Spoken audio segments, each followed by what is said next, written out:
Welcome back to another episode of the Experts in Fire podcast. I'm your host, Mike Vennard, and with me today is Randy Mowry. Today's episode is Gas Log Ignition Systems. Which one is right for you? Let's get into it.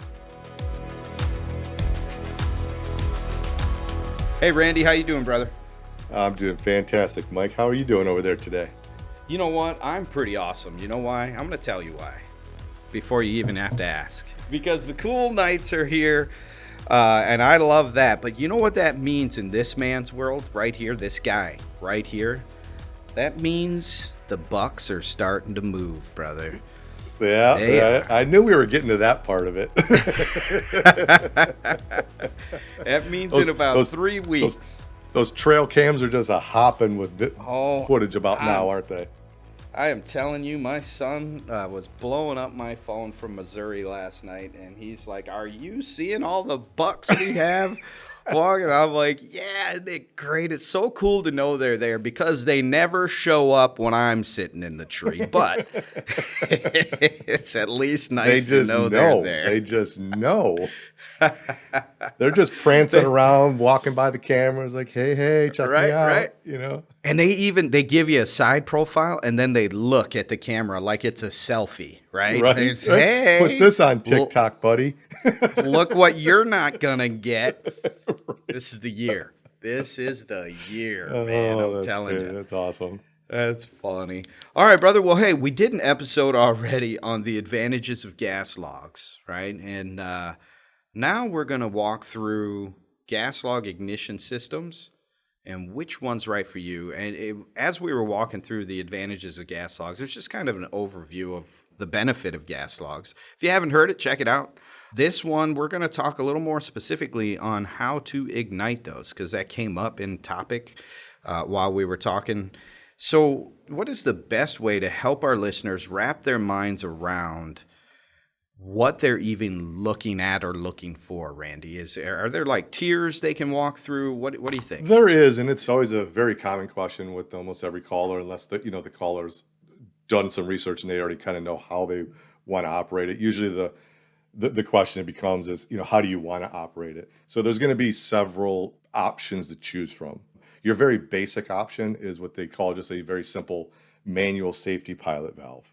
What that means, it's a control valve that allows you to turn the main burner on and off, and it has a standing pilot. So you always have like this little pilot flame that's inside the fireplace itself for the logs, whether it's natural gas or propane. And when you're ready to use the logs, you just go down into the firebox, typically on the lower right-hand side, and there's a little black control knob. You turn it to the on position. It turns the gas logs on. You enjoy it. When you're done with it, you turn that control knob to the off position. The pilot stays on, but the burner goes off.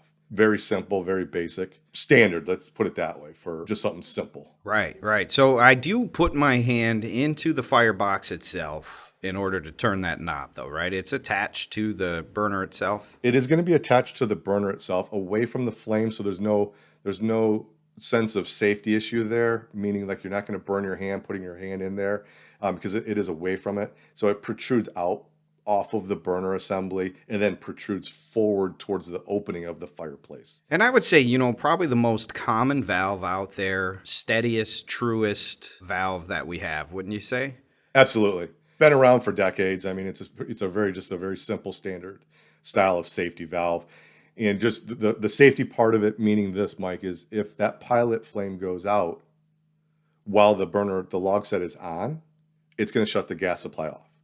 If the log set is not being used and for some reason downdraft comes down the chimney and blows that pilot out, it's going to shut the valve down so no gas is coming into that house. That's what the safety pilot means, and that's the operation of it. So the pilot is there to help ignite the main burner when you're ready to use it. But it's also there for the safety part of it to shut that gas supply down in the event of some type of downdraft or something blows that pilot out. It's going to shut it down. You have fire-related questions, and we have answers. You can email us your questions at podcast@woodlanddirect.com or give us a call at 586-221-3638. We would love to be able to answer them right here on the Experts in Fire podcast.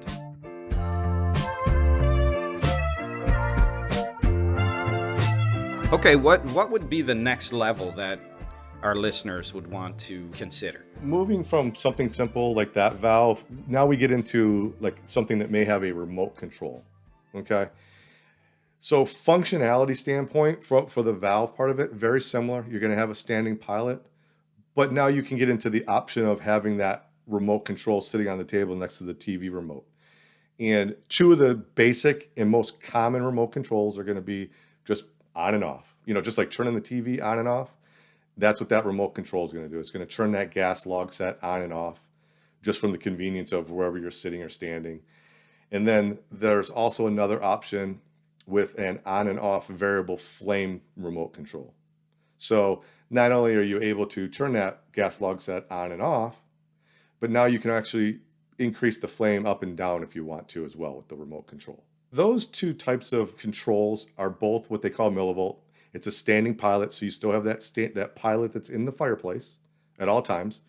Now these are non-electrical, so they don't require any electricity in the fireplace. They're going to be operating via battery. So like we talked about with that manual valve, Mike, being on that right-hand side, you have in a remote control scenario, you have like a little box that's approximately 2 inches by 3 inches. It's up towards the front, and that's what they call the receiver box. Your remote control is the transmitter, and then the box on the inside is your receiver. So you're pointing it at that, and that's what's communicating via to the turn that gas line on and off or up and down. And it operates on batteries on the inside.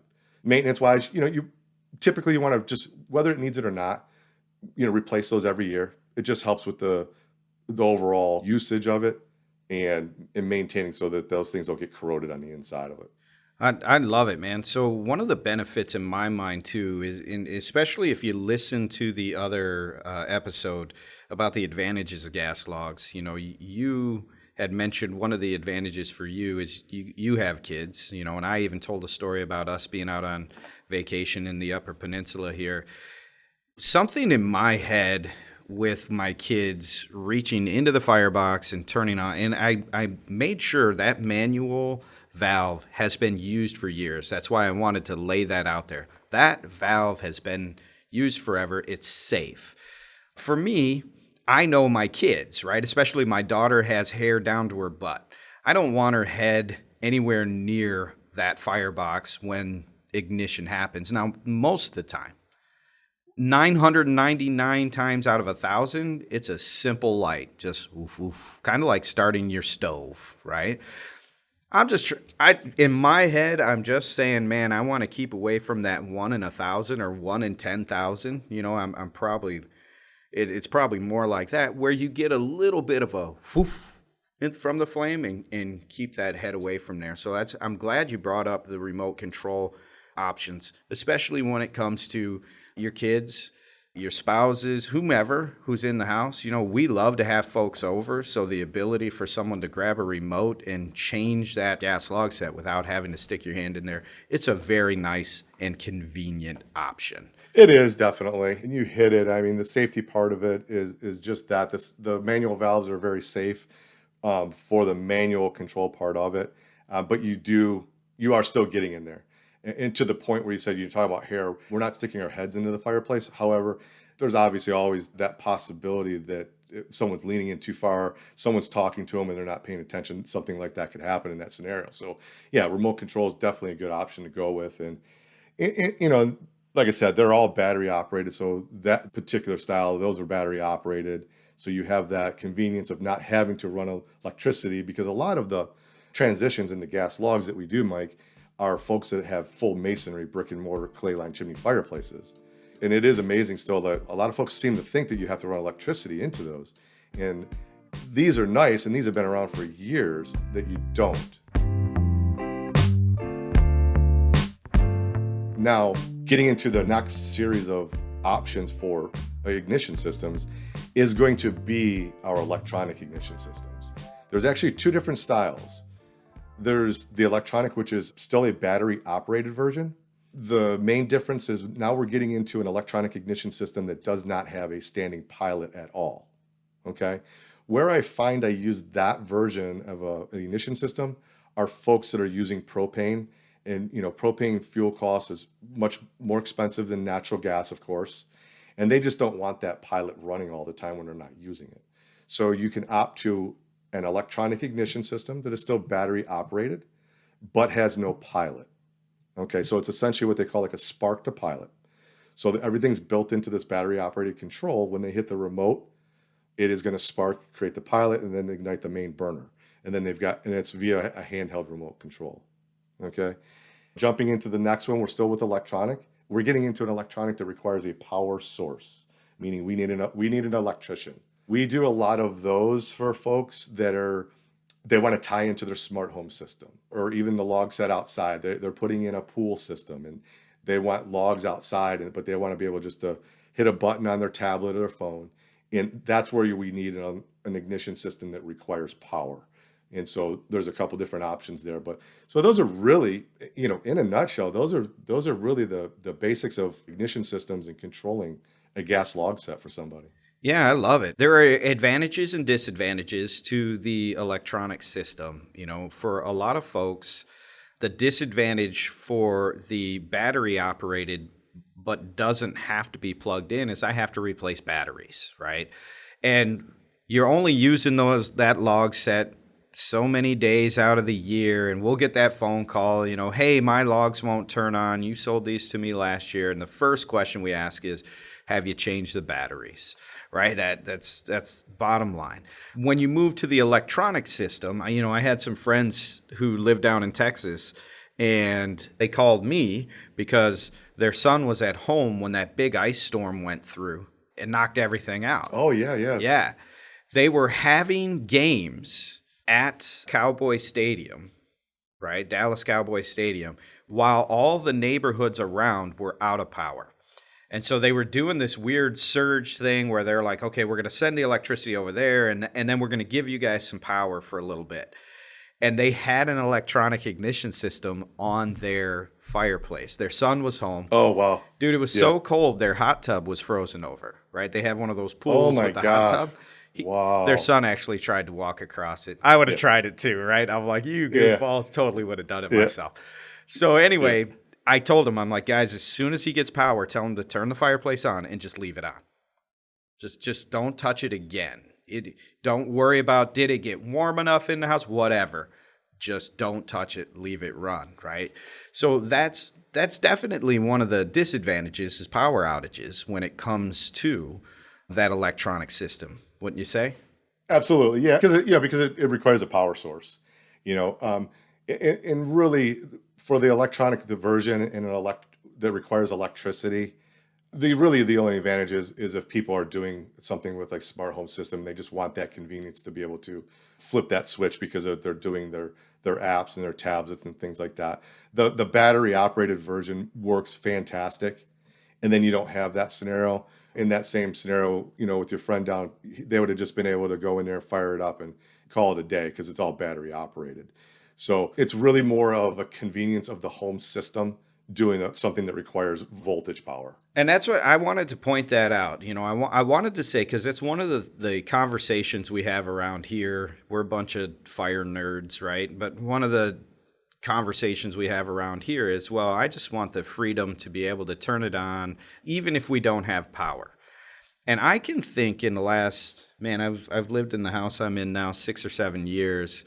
I have been out of power 3 times. Maybe. So I would say if I'm just stepping back to look at advantages, I have done a whole lot of updating in my house. It's a 1972, 73 house, something like that. And putting in smart switches, smart whatever, right? Because again, my son's different, like outlets and lamps and all that kind of stuff. Yes. And that is one of the cool things of having that electronic system is you don't have to go out and find a gas log set that's compatible. All you need to do is get a smart outlet now and put that in, tie that to your whatever program you're using on your laptop or your iPad or even your phone. I turn my lights off at night with my phone because all of these have their own apps now. And it's like flipping a switch, right? Or using the remote, but you can sit there and do it on your phone. It is. I would do that way more than I would be out of power, is my point, right?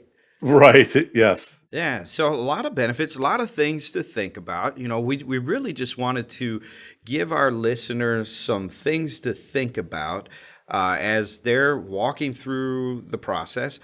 If you're a pro out there and you're working with some clients, we have several options available from different manufacturers for sure. And I also know there is a shortage of gas logs this year.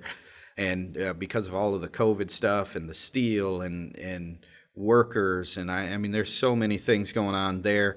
If you have a need or your client has a need, get a hold of us. We can find your product. We have product in-house ourselves, as well as some key partners around the country over here in the East, out West.